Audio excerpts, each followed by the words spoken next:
नमस्कार, प्रेम जिव्हाळ्यामध्ये तुमचं खूप खूप मनापासून स्वागत।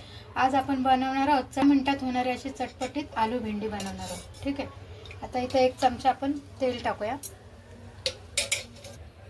1 चमचा तेल टाकले तर अर्धा चमचा आपण राई घातली। राई तडतडली आता आपण कढीपत्ता टाकूया। कढीपत्ता पण छान तडतडला। आता आपण कढीपत्ता मी बारीक चिरून घेतलाय, तो पण टाकतो। स्वच्छ धुवून घेतला पाण्याने। आता छान याला तेलामध्ये परतून घ्यायचं। आता थोडीशी हिंग टाकते याच्यात। 1 कांदा टाकूया,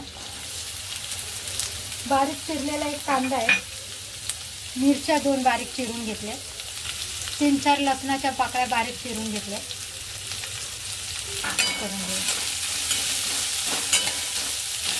आता हे सगळं छान आपण मिक्स करून घेऊया। तेलावर छान परतून घ्यायचं। आता छान मिक्स करून घेतले आपण आणि बटाटा पण नरम पडले। आता याच्यामध्ये आपण मसाले घालूया। त्याच्यामध्ये घालूया आपण लाल तिखट। आपण अगोदर मिरच्या पण टाकल्यात, तर तुमच्या आवडीनुसार तुम्ही कमी जास्त लाल तिखट करू शकता।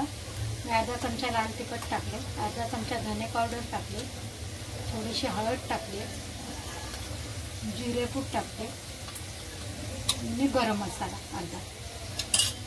आता छान मिक्स करून घ्यायचं आणि याच्यामध्ये ही भेंडी मी धुवून ठेवली स्वच्छ एकदम पाण्याने आणि कपड्याने पण पुसून घेतली। आता ही याच्यात टाकू आणि छान मिक्स करून घ्यायचं।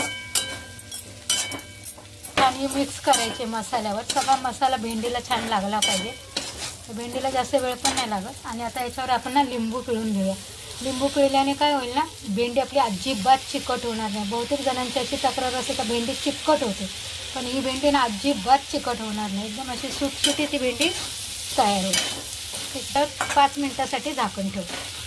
आता 5 मिनिटं आपण या भेंडीवर झाकण ठेवू। आता आपण 5 मिनिटं झालेत आणि झाकण काढून बघूया।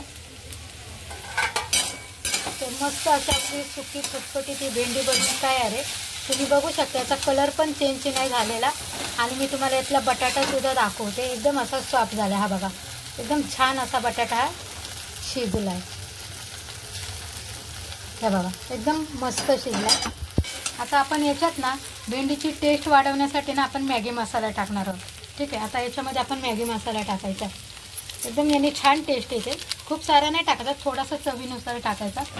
मॅगी मसाल्याने ना दुसऱ्या मसाल्याची गरज नाही, भेंडी खूप टेस्टी अशी बनते। ठीक आहे, हे छान आपण असं मिक्स करून घेऊया आणि याच्यावर कोथिंबीर। आता आपण ना चवीनुसार मीठ टाकूया याच्यामध्ये आणि छान मिक्स करून घेऊया।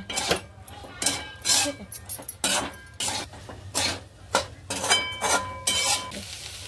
अशा पद्धतीने आपली चटपटीत भेंडी बनवून तयार आहे। बघू शकता तुम्ही किती छान झाली।